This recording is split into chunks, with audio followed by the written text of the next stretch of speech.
Welcome to Life, Liberty, and Levin. It's an honor to see you, Mr. Prime Minister. Is that it? Life, Liberty, and Levin? That's it. I'm glad to be here. Emphasis on the Levin. I got it. Well, you know, I've noticed you've been here several days. Your relationship with the President of the United States seemed to be very unique, very personal. Is it unique and personal, and how did it get that way? It is. And it began that way. That's the way it began. Can't explain it. You know, it's just like that. Do you have shared values and beliefs and that sort of thing? Yeah, I think so, but there's also a certain chemistry. I mean, the president likes to cut through... noise. I don't want to call it noise. There are two initials in English. You know, he just cuts right through it. And it's refreshing when we talk about serious things. He gets right to the point, and I appreciate that. I also remember him when I was an ambassador of Israel to the United Nations, and he was a very prominent businessman in New York, and we occasionally sort of bumped in the same circles, but we met years later, and it's been a direct and very positive relationship from the get-go. As a matter of fact, when you served at the embassy here, you spent a little chunk of your life in America. In fact, you and I went to the same high school, not together, but the same high school, Cheltenham, outside of Philadelphia. Yep. Tell the American people about, you know, your life in America. When did it start, and where did it go? Well, I came here for the first time, I think, when I was 8 years old, for about a year. I didn't know a word of English. My father came here to edit the, he was a great professor, a great historian, but the way he made his living was that he edited encyclopedias. So he edited, they wanted him to edit a great Jewish encyclopedia, which he did for a year. And then he said, it's not good enough, I don't want my name on it. But during that year, we lived in Manhattan, and I came here, God, didn't know a word of English. It was bizarre and difficult for me. There was a girl they put next to me, her name was Judy. And I remember Judy because she taught me English. She took out a book, it was a book of pictures. They had a dog, his name was Spot. See Spot run. Run, Spot, run. And Judy, believe it or not, and my dearly, you know, my dear mother, they're the ones who taught me English. So that was my first year, 8 to 9. Then I came back here from the age of 13 till the end of high school in Cheltenham, actually. And that's it. Then I went back to the Army and came back to study at MIT. You studied at MIT. You studied, what did you study? First I studied architecture, then I went to the business school and got basically an MBA. And you took a job in America for a period of Yeah, time? I went to work for about a year at the Boston Consulting Group. Is that where you met Romney? Yeah, he was ahead of me. He was a star manager, actually. You know the horrible thing about Mitt? He looks exactly the same. He hasn't changed. His hair hasn't moved. Nothing has moved. He looked the same, and it was a very good place where, to be honest, I mean, I thought that year that I spent there, in the presence of the founder of the Boston Consulting Group, who was a real genius. He was a very eccentric genius. His name was Bruce Henderson. And I remember that I came in on the first day, never been to a business thing. I was, you know, I spent 5 years in the Army. I was an officer, I was a soldier and a commander in a special forces unit. Went to MIT, finished my undergraduate, finished my graduate studies, get into this consulting firm, and the first day, Bruce Henderson, this, you know, very imposing figure, must have been in his early 70s, a Virginian. He tells me, come inside, shut the door, sit down. And he says, you know, you're not going to be here very long because you'll go back to your country. So study everything you can here because one day it will help the state of Israel. And I thought, this guy is bonkers. What is he talking about? You know, I'm 27 years old, and he tells me to pick up what I can because it'll help the state of Israel. He was absolutely right, because I learned something about how economies grow. They grow with the firms. The firms make the economy. You have to make it profitable for the firms to grow the economy. Now, what do we mean by firms? Companies, Companies. entrepreneurs, business people. That's what makes the economy grow. The guys who produce the added value are the private sectors. The guys who consume most of that is the public sector.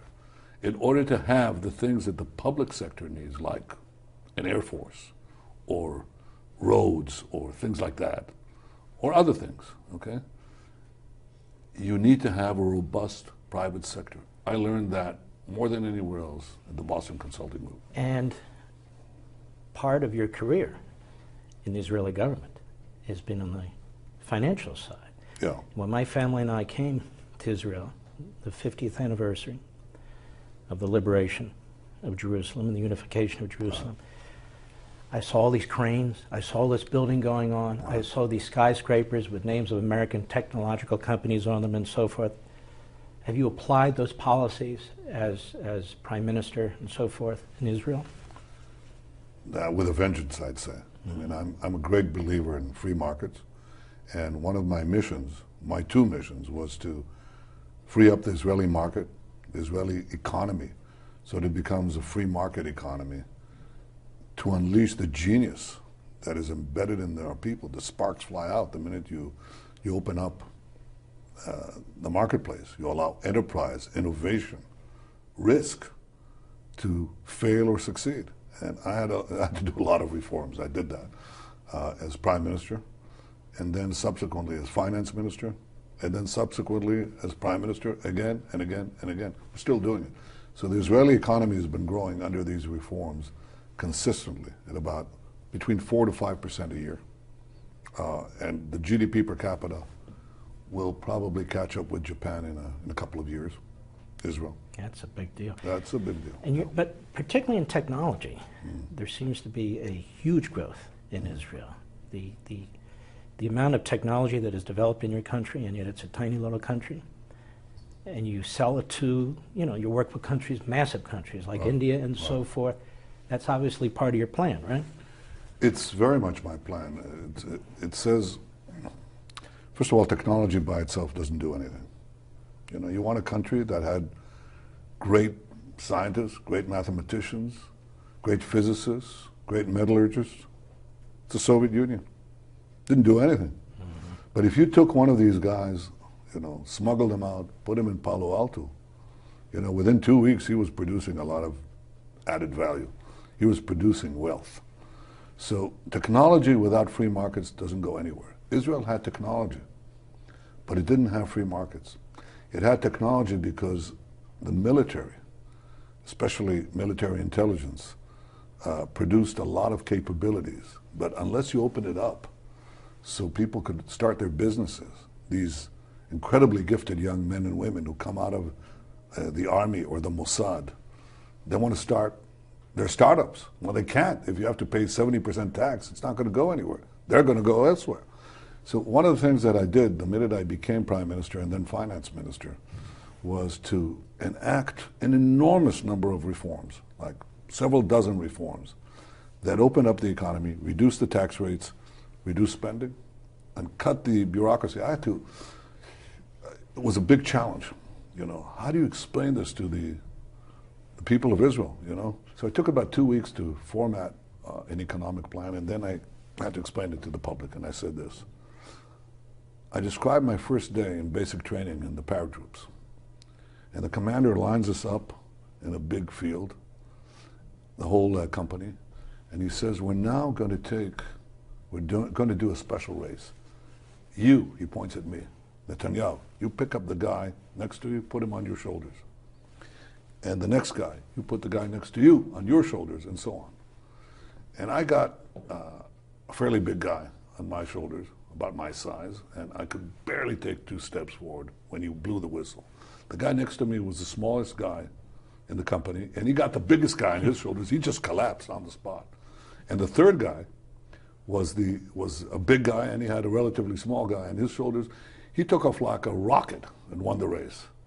And I said, in the international world, all national economies are pairs of a public sector sitting on the shoulders of a private sector. And in our case, the private sector was collapsing under a public sector that got too fat. Mm-hmm. So we have to put the fat man on a diet, and we have to give a lot of oxygen to the thin man below. That's called tax relief. Mm-hmm. And we have to cut all the barriers to the competition, all the regulations that prevent that guy from running forward. This became known as the fat man, thin man. Taxi cab drivers could recite. They still could recite it. And that's true. That's essentially what we ended up doing. What I ended up doing was to trim the public sector, help the private sector, and remove the barriers to competition, which I still have to do. I fight regulation with machetes all the time. In addition to the economy, I watch these votes in the UN. Mm-hmm. I see the president of Guatemala. Mm-hmm. I see the leader of India. And what I notice observing Israel over the last several decades is you obviously have a big push going on where you want to take Israel's case all over the world, including in our hemisphere in America, mm-hmm. in Asia, India, and so forth. Has that borne fruit? It appears to at the UN and some other places. Well, it's certainly borne fruit in international relations, because having reformed the Israeli economy, we got the prowess of technological advance, because technology with free market definitely works. And with the, this amalgamation of big data, artificial intelligence, and connectivity, Israel is creating industries out of thin air, literally out of thin air. We have a car industry that's autonomous vehicles, world leader, literally driving the world economy. Cyber, we're a tiny fraction of 1%, and we get 20% of the world investment in private cybersecurity. Huge. On the other side, we have security.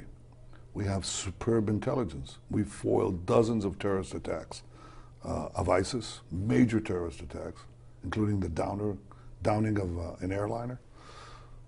You can imagine what that would do. And for all countries, you share that information. We not only do it for us, we share it with dozens of countries. We've prevented dozens of terrorist attacks, major terrorist attacks.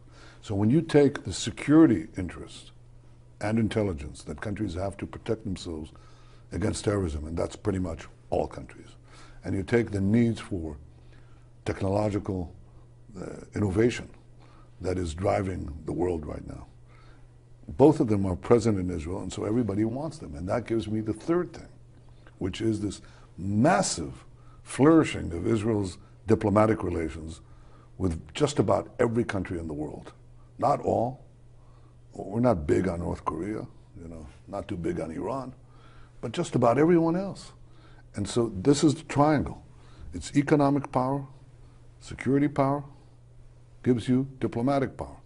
That will take a few years to translate itself into the votes of this archaic body called the General Assembly of the United Nations, or some of the other bodies. It'll take a while until they get the news. But it's happening all over the world. So Israel has never been stronger militarily, economically, diplomatically, and it's a very deliberate policy. And actually it begins with economics. Just a reminder, don't forget to watch us every weeknight on Levin TV. Go to crtv.com or call 844-LEVIN-TV. Hi, this is Tim from Moriel TV and Moriel Radio, here live via Skype with James Jacob Prasch. It's the second week in June, and this is This Week in Prophecy. Blessings in Jesus, dear friends. I will be needing to go to Dublin, Ireland tomorrow. Therefore, we may need to update some of this week's events that have not happened yet, which we will incorporate into next week's This Week in Prophecy, Lord willing. Because of my travel time, other things are unfolding in the Middle East as we speak that we would normally report on this week, but we may have to hold it over until next week as I have to go to the Republic of Ireland, to Dublin. In any event, let's begin This Week in Prophecy. And as usual, it has been quite a week indeed. Syrian President Assad's 4th Armored Division was delivered over 1,000 specialized rocket launchers by Russia's Mr. Putin, courtesy of the Russian army. These are unique in that they each hold 3 rockets each, large rockets, with a 500-kilogram explosive head on each one.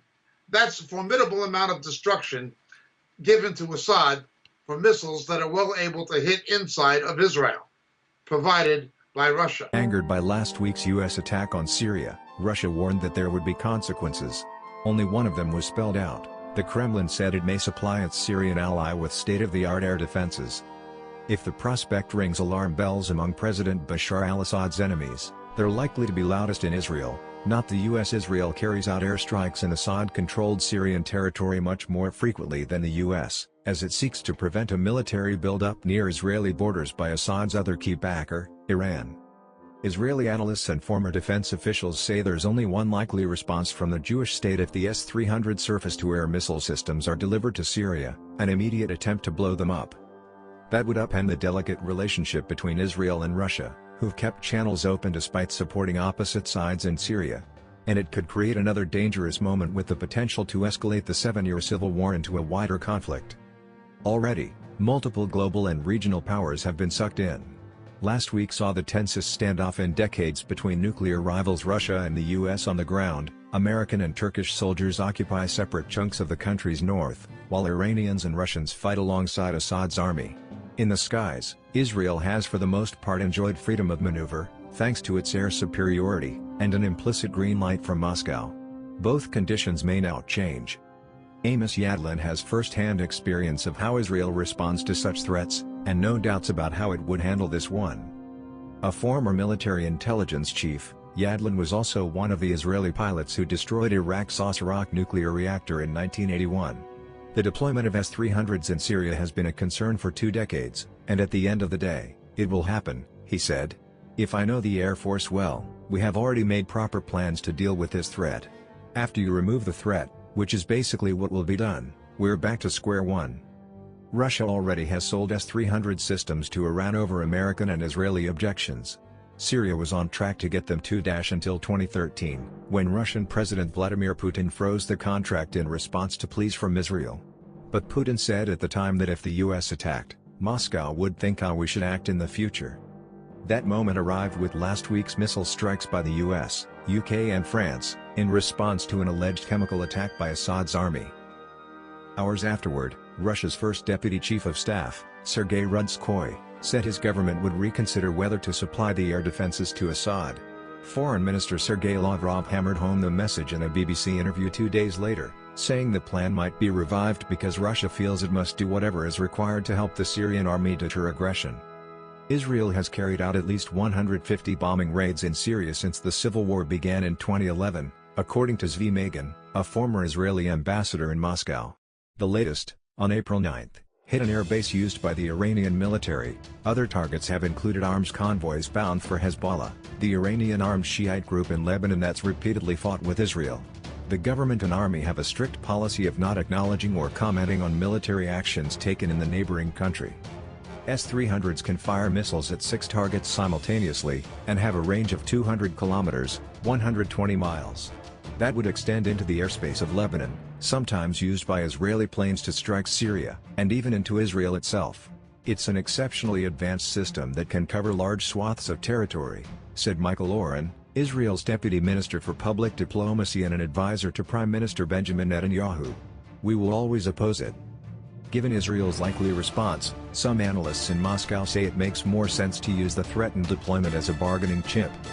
Actually delivering the weapons would fuel tensions in the region and cause major friction with Israel, said Elena Supanina, a Middle East expert at the Russian Institute for Strategic Studies, which advises the Kremlin. It's enough to provide Syria with other air defense systems that won't provoke such a response. Even Syria's current Soviet-designed systems, which have been upgraded over the last 18 months, have inflicted some damage. In February an F-16 was shot down, said to be the first Israeli aircraft lost in action since the early 1980s. And while the Pentagon says that all of the more than 100 missiles fired in last week's strike reached their targets, Russia says that 2/3 of them were intercepted.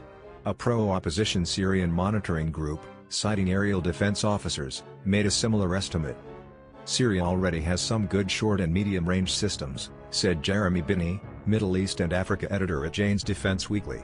Add the S-300s, and they would be able to form a fairly comprehensive, multi-layered air defense umbrella over their country. In any attempt to destroy the new weapons, Israel would probably use US-built F-35 stealth aircraft and electronic warfare, he said. Russian military experts say that while the S-300 is very powerful, it isn't foolproof. There's no invincible air defense system, said Viktor Murakovsky, a former army colonel who's now a government advisor. Just like there are no invincible aircraft.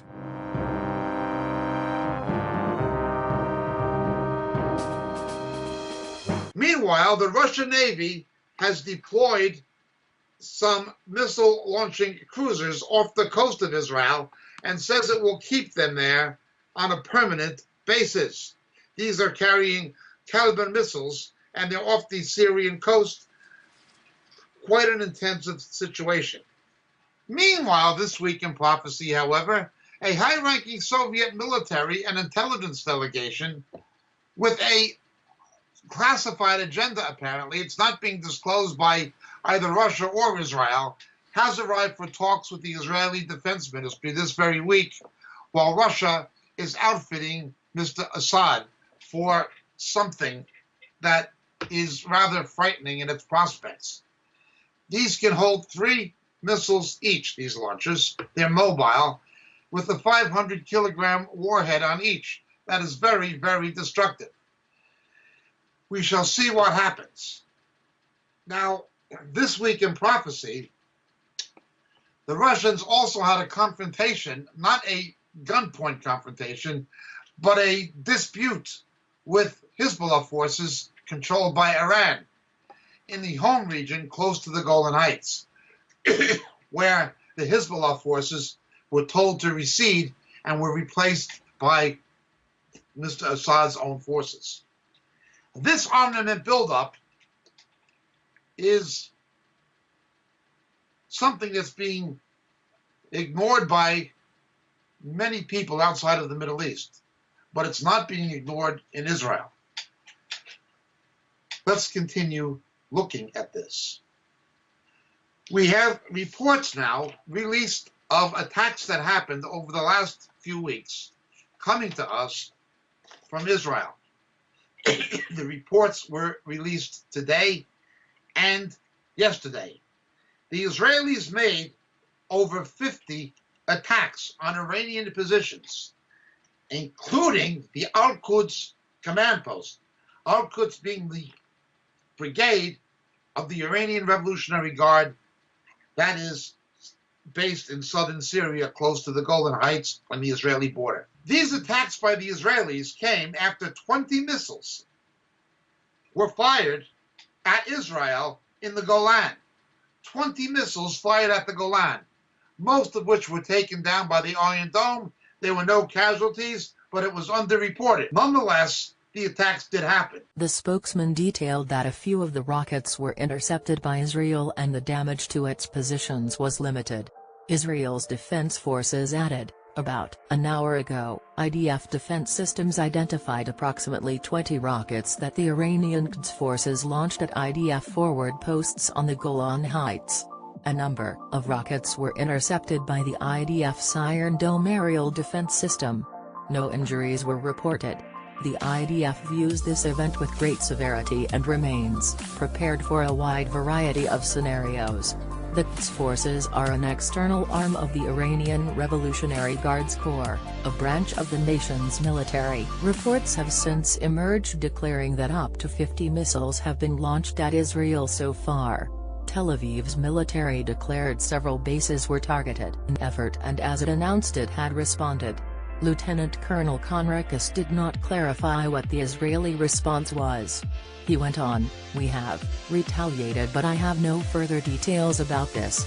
Israeli air raid sirens sounded in the Golan Heights just hours after Israel was reported to have carried out a missile strike targeting Iranian weapons depots in Syria.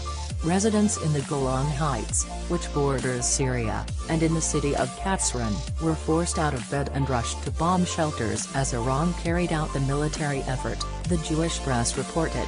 Israel is believed to have ordered a strike on a military target south of the Syrian capital, Damascus, on Tuesday night. However, the country has not confirmed or denied involvement. Syrian state media said 2 missiles were blasted out of the sky and 2 civilians were killed in an explosion. But UK-based monitoring group the Syrian Observatory for Human Rights said the missiles hit weapons depots and missile launchers belonging to Iran's Revolutionary Guards. The Israeli Defense Forces said yesterday it had detected irregular Iranian activity in Syria. It said its forces had been placed on high alert for attack. Tensions in the region have been high since Donald Trump announced he was removing the U.S. from the Iran nuclear deal. On Tuesday, the billionaire said he would impose the highest level of economic sanctions on Tehran as he claimed the state was on the brink of acquiring nuclear weapons. Iran immediately responded by warning it would begin enriching more uranium than ever if negotiations with other countries in the pact failed. The Israelis responded by hitting 50 Iranian positions. Now these positions are interesting in their location. One was at Ba'ath near Kunitra, and another one was near Khan Amaba. We pointed out last week in Prophecy that you can see Kunitra easily with the naked eye, and better with binoculars, from an observation position where tourist buses stop at the foot of Mount Hermon, looking across the no man's land into Syria. You can see Kunitra. That is how close the Iranians are, and that is how close some of the Israeli attacks on Iranian positions have been. This means that Israel and Iran are nose to nose and have been exchanging fire. We knew this was going on for some time, but we did not know to the degree. Neither did we know how close the closest Iranian positions were. But we certainly know now. The Israelis also hit an electronics warfare facility south of the Syrian capital, which was the has been the operational command post for both the Al-Quds Brigade and Hezbollah forces in the area at the feet of the Golan Heights on the eastern side, that is in southern Syria. So it goes. This week in Prophecy, Iran has announced it's going to increase its Iranian enrichment of UF-6, and even the French have said that there's a red line. Now, we recall that President Trump warned Iran, as did Israel, that if they renew this enrichment process, there will be dire consequences. This continues to raise the prospect of a Saudi-backed American-Israeli series of attacks on Iran in terms of airstrikes. What might be best is simply to wipe out Karg Island, destroying the Iranian oil export economy, and having the Saudi Arabians increase their oil production to keep oil prices down as a result of taking Iran out of the oil market. It could result in that, and I personally think it's something that needs to happen. The best way to stop Iran is to injure Iran's economy, not just going for the military targets themselves. Now, this has been done by keeping Iran out of the American-based international banking system, but it can be done by neutralizing Iranian oil exports. Among other economic targets, Israel and America need to be considering hitting economic targets as well as strategic ones. But let's move on. With this increased enrichment, Iran is playing a very dangerous game. It is trying to pressure the Europeans to ignore the American withdrawal and the American boycott of Iranian companies, raising the specter of an American boycott of European companies doing business inside Iran. In response this week in Prophecy, 8 European leaders In a letter presented by the French finance minister, Bruno Le Maire, it states directly, we expect the U.S. from taking action harming European Union security because it's endangering business, essentially. What the French and these other Europeans are saying is, by enforcing its embargo on Iran and saying that America will target companies doing business with Iran in violation of its embargo, that they are threatening European security. In other words, the best way in the threat of Iranian terror and Iranian-sponsored terror and Iranian development of nuclear capacity, the best way to preserve European security is to bow towards them and give them what they want and let European companies do business with them. Now, this is a combination of cowardice and stupidity combined with business interests of certain European corporations. The U.S. thus far has been unrelenting. The Trump administration announced this week, once again, that we will hold those doing business with Iran to account, according to American counterterrorism spokeswoman Siegel Mandelakeper. This week in Prophecy. It is heating up. Europe wants to bow towards Iran and give them what they want so they can continue to do business. Even saying that if we don't continue to do business, it'll threaten European security. In other words, they're giving into intimidation. They're giving into forced coercion. Quite a situation. We see a disparate philosophy predominating in Washington with Mr. Trump and the one in Brussels with the European left-wing socialist unelected bureaucracy. This week in Prophecy. This week in Prophecy, Argentina canceled a pre-international championship soccer-friendly event with Israel. The reason it canceled them is not in protest over Israeli policies or actions in Gaza or anywhere else, but over death threats to Argentinian athletes, Argentina sports players. So radical Palestinian Muslims are saying, we will murder you and we will murder your athletes if you play sports with Israel.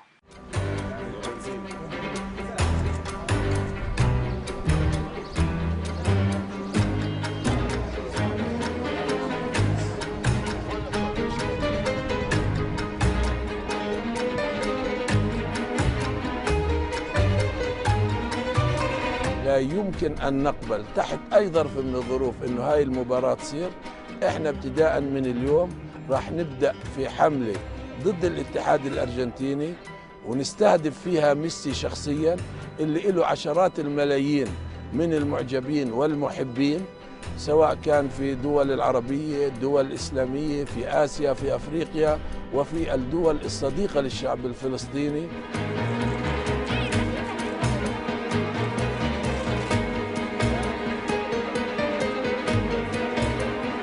Direct message to Messi. Messi, don't come. Don't white face the racism, the fascism, the occupation, and the systematic violations of human rights and status of FIFA. Messi, this is a political event. Don't come. You will gain nothing from this event. The contrary, you will lose fans all over the world.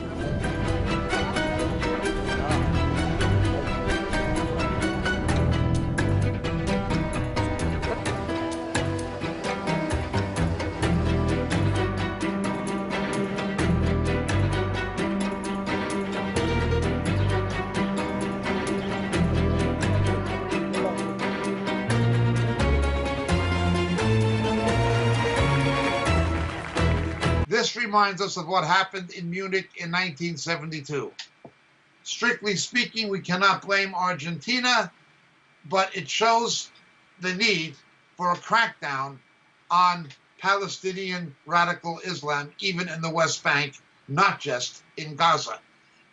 A need to tear up Oslo II, put it in the rubbish where it belongs. And from this day onward, everyone to recognize, certainly the United States and Israel, to recognize that the so-called quartet is dead and it belongs dead. You cannot, once again, make peace with radical Islam. It is an impossibility. But it's happening this week in prophecy. This week in prophecy, most of the news in the Middle East, however, focuses on the Gaza Strip.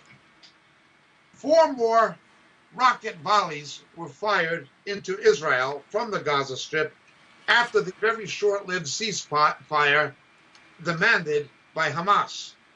Israel responded with a series of 15 airstrikes. The Iron Dome, Israel's anti-missile and anti-rocket defense system, has no capacity to defend against low-tech weapons like kites. It only is designed to defend against high-tech weapons like rockets. As the Iron Dome has worked so well, now the Palestinian Muslim terrorists are resorting to low-tech weapons in the form of kites. These must be seen as the equivalent of airstrikes and responded to. Israel has made it clear this cannot continue. Although these airstrikes were in retaliation, tit for tat is not working and won't work. Anybody can fly a kite. Tit for tat is not working and will not work. Hamas simply needs to tell people to fly kites. And fly kites they do. It may become necessary for an Israeli land incursion into Gaza. It was a mistake for Israel to withdraw from Gaza unless full military control of Gaza was taken over by Egypt, which did not happen. You cannot make peace with these people. Israel withdrew from Gaza unilaterally, only to have Hamas continue to use it to attack Israel after the Israelis had already left, dismantling their settlements and so forth. There's no land for peace. If you want peace with a radical Muslim, you have to put him in his grave. That's the only way it's going to work. Peaceful Muslims know that. King Abdullah of Jordan knows that. Some of the Gulf states know that. President Sisi of Egypt, who was just reelected, knows that. Moderate Arabs know this. These are the people who murdered Anwar Sadat, who murdered Bashar Jamiel, who murdered King Abdullah I of Jordan. You cannot make peace with these people. It is impossible. As a Christian, I desire their salvation, not their death. But if it's them or me, may with God's help, it be them.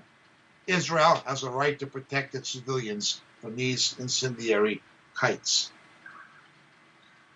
At a pro-Hamas terror event scheduled to coincide with the arrival of Benjamin Netanyahu for talks with Theresa May at number 10 Downing Street, a pro-Hamas demonstration and event was organized for London.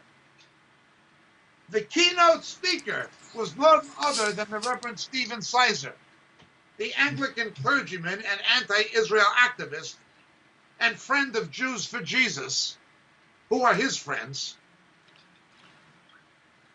on the platform of an organization openly recognized as a terror organization in both Europe and America, as well as in Israel.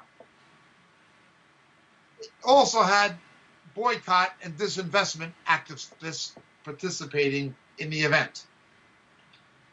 Mr. Sizer, of course, was banned from preaching by the Church of England for a combination of conspiracy theory-based anti-Semitic claims, including some Israeli responsibility for September 11th attacks in New York.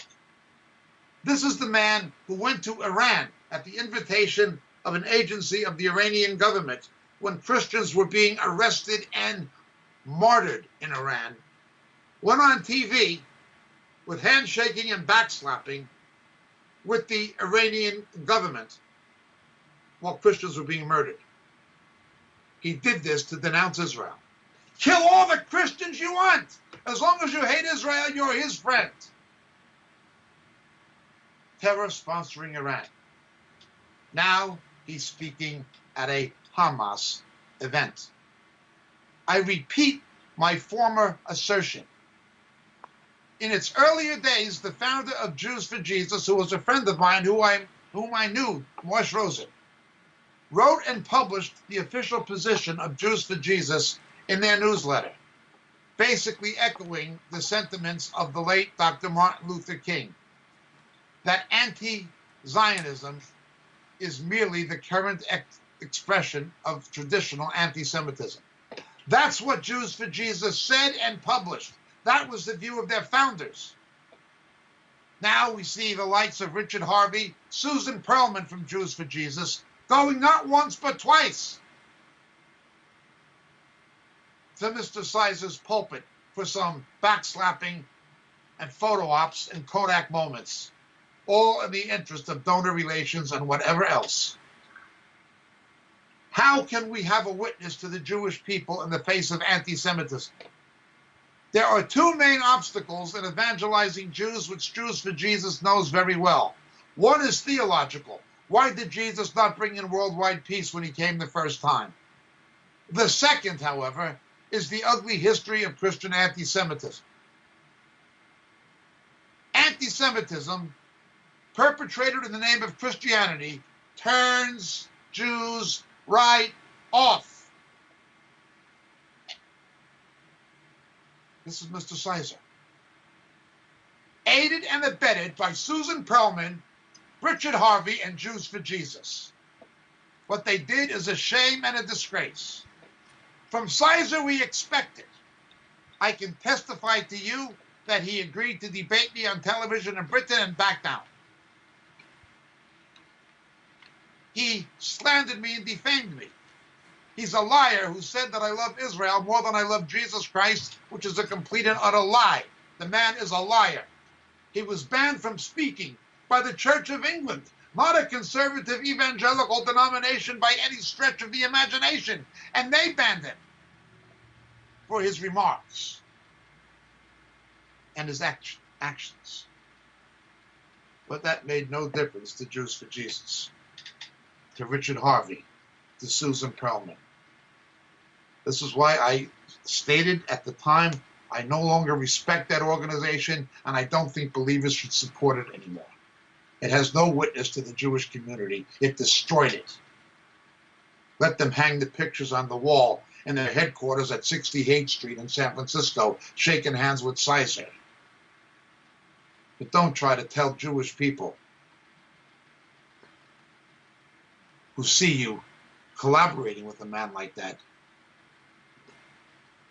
Christians love them.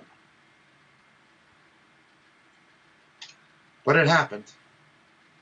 And it happened this week in Prophecy in London, England. But watch Gaza.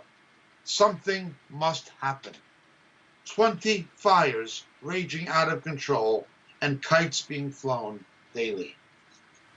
Something has got to give. The tit for tat retaliation doesn't work. Of course, when Israel even does that, the UN says they've overreacted. They wouldn't be saying that if incendiary kites were setting forest fires in their own countries, for sure. But such is the hypocrisy of the United Nations, cum united nothing. وبالتعاون المثمر والبناء في إطار آلية الرئاسات الستة التي أثبتت جدواها رغم اختلاف أولويات هذه الدول. الولايات المتحدة، أستراليا، بيلاروس، بلغاريا. Let me be clear. We cannot permit business as usual in the CD while Syria presides over this body. We cannot turn a blind eye toward the presidency of a regime that stands for everything this body was conceived to prevent. Our attendance today does not signify any support or endorsement of Syria's credentials or credibility in the role of president. In fact, it represents the opposite. We cannot sit back and allow Syria's presidency to proceed unchallenged or acquiesce to routine operation of the CD under Syria's leadership.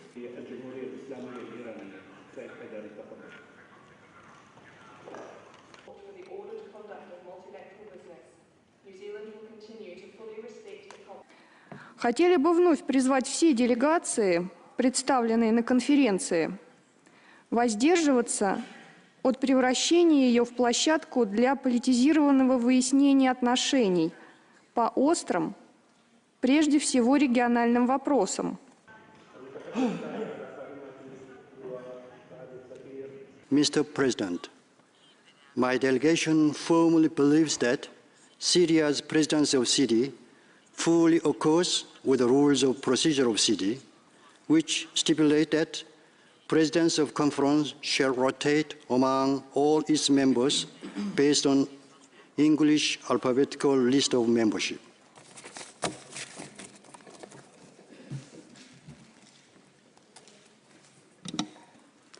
The absurd reality in which such member state is now presiding over the Conference of Disarmament is unacceptable and should not be permitted to pass without implications. Business is not usual. To highlight the hypocrisy of the Syrian regime, throughout June, we will also be giving our voice to the survivors of chemicals attack in Syria by sharing their testimonies. Continue to pray for Ambassador Haley in the UN, certainly for Mr. Trump and Mr. Pence and Mr. Netanyahu. They are not perfect, but their cause at this point is a righteous and a just one. We would point out that all of these developments, including Gaza, where Hamas is backed, virtually manipulated by Iran, that Iran is the motivating figure in all of this, pointing us to Daniel chapter 10. Now again, I have to go to Ireland tomorrow, and there may be more events transpiring between now and when I get there. We will have to include these in next week's This Week in Prophecy. But please watch the Golan. Please watch Gaza. And please pray. My name is James Jacob Prasch. Thank you so much for listening. God bless.